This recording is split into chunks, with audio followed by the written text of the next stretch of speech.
Comscore नुसार आता isakal.com आहे देशातील नंबर 1 ची मराठी न्यूज वेबसाईट। प्रत्येक अपडेटसाठी isakal.com ला नक्की भेट द्या।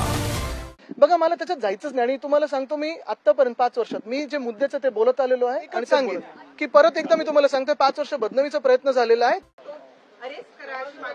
बघा, पहिली गोष्ट म्हणजे कामाची गोष्ट करूया आपण।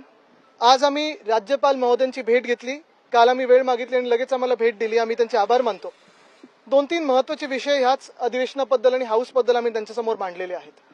पहिली गोष्ट म्हणजे जी आम्ही मांडली आहे ती काल आपण पाहिलं असेल, रिमूव्हल मोशनवरनं जो काही गोंधळ झाला, जी काही गडबड झाली त्याच्यावरनं आम्ही न्याय मागितलेला आहे। कारण ट्रस्ट मोशन एका मिनिटात आली, पॉइंट ऑफ प्रोसिजर मधून आणली आणि सगळं काही गडबड झालेली आहे, असं कधीही हाऊस आधी चालत नव्हतं।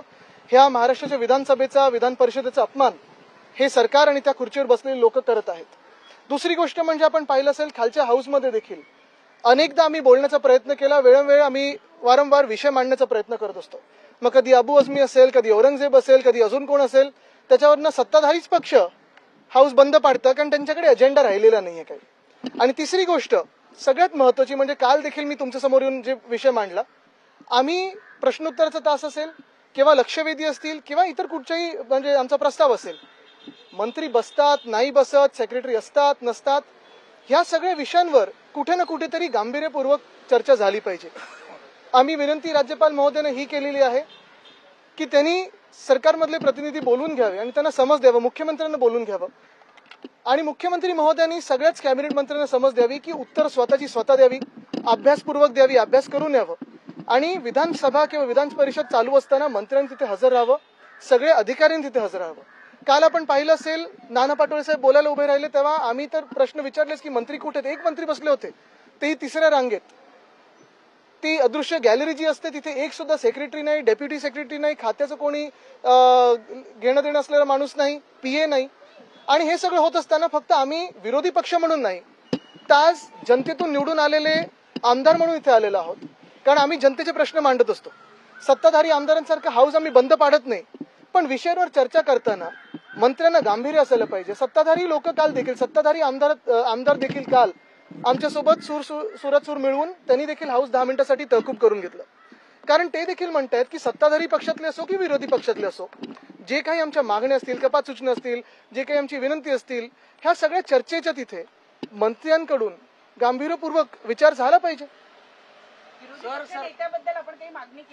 बघा, आम्ही त्याच्यासाठी आलेलो नाहीच, कारण विरोधी पक्ष नेत्याचं आम्हाला उत्तर हे अध्यक्ष महोदयांकडून येणं बाकी आहे।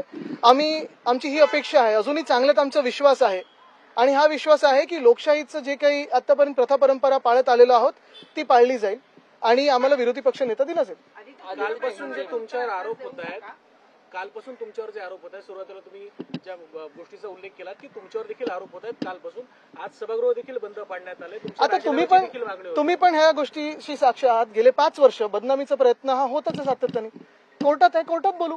पण महत्वाची गोष्ट हीच आहे, मी तुम्हाला वारंवार सांगितलेलं आहे की आम्ही आणि खास करून आपण पाहिलं असेल, माझं ट्विट असेल किंवा आम्ही सगळेच एकत्र आम्ही ह्या सरकारला ह्या एका अधिवेशनामध्ये एक्सपोज केलेलं आहे। फक्त आम्ही नाही तर संघाने पण एक्सपोज केलंय।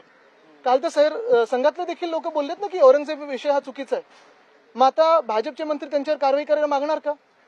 आज आम्ही हाच प्रश्न विचारत आहे की महाराष्ट्र हा नेऊन कुठे ठेवलेला आहे। आज आपण पाहाल तर क्राईम्समध्ये मग महिलांवर अत्याचार असतील, शेतकरी आत्महत्या असतील, शेतकऱ्यांची परिस्थिती असेल, ह्याच्यात तर महाराष्ट्राची परिस्थिती बिकट होत चाललेली आहेच।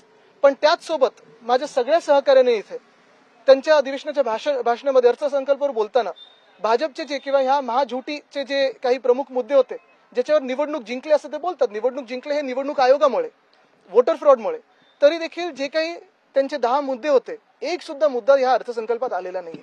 त्यांना त्याच्यावर एक्सपोज केलं, आम्ही त्याच्यावर औरंगजेबावर एक्सपोज केलेलं आहे, त्यांच्या हिंदुत्वावर एक्सपोज केलेलं आहे। प्रत्येक गोष्टीवर एक्सपोज केल्यानंतर राजीनामा द्यायला लागला आणि हे सगळं झाल्यानंतर आपण पाहताय की आज हाऊस बंद कशावरनं पाडायचं, तर माझ्यावरनं पाडायचं, पाडू द्या। पण जनता हाच सवाल विचारत आहे की तुम्ही तर सत्ताधारी पक्षातले आमदार आहात, तुम्हाला जर निवडून दिलं असेल आम्ही तर काम करायला निवडून दिलेलं आहे, महाराष्ट्राबद्दल बोलायला दिलेलं आहे, बोला ना महाराष्ट्राबद्दल, चर्चा करा। आदित्यजी, आपण पाहिलं असेल तर अर्थसंकल्प याचिका पुन्हा एकदा दाखल केलेली आहे, इतक्या दिवसानंतर हे प्रकरण पुन्हा का आलं असं आपल्याला मी हेच तुम्हाला सांगतो ना, 5 वर्ष सतत हे जे काही चालू आहे, कोर्टात जे होईल ते होईल। आदित्यजी, आपण पाहिलं असेल पॉलिटिकल, आदित्यजी कुठेतरी मी एकच सांगेन की परत एकदा मी तुम्हाला सांगतोय 5 वर्ष बदनामीचा प्रयत्न झालेला आहे. कोर्टात असेल तर कोर्टात उत्तर देऊ. पॉलिटिकल वेंडे बघा मला त्याच्यात जायचंच नाही आणि तुम्हाला सांगतो मी आतापर्यंत 5 वर्षात मी जे मुद्द्याचं ते बोलत आलेलो आहे आणि तेच बोलत राहणार. महाराष्ट्रातील सर्व बातम्यांचे विश्वासार्ह व्यासपीठ सकाळच्या सर्व सोशल मीडिया प्लॅटफॉर्मला लाईक, फॉलो आणि सबस्क्राईब करा. तसंच सर्व नोटिफिकेशनसाठी बेल आयकॉन प्रेस करायला विसरू नका.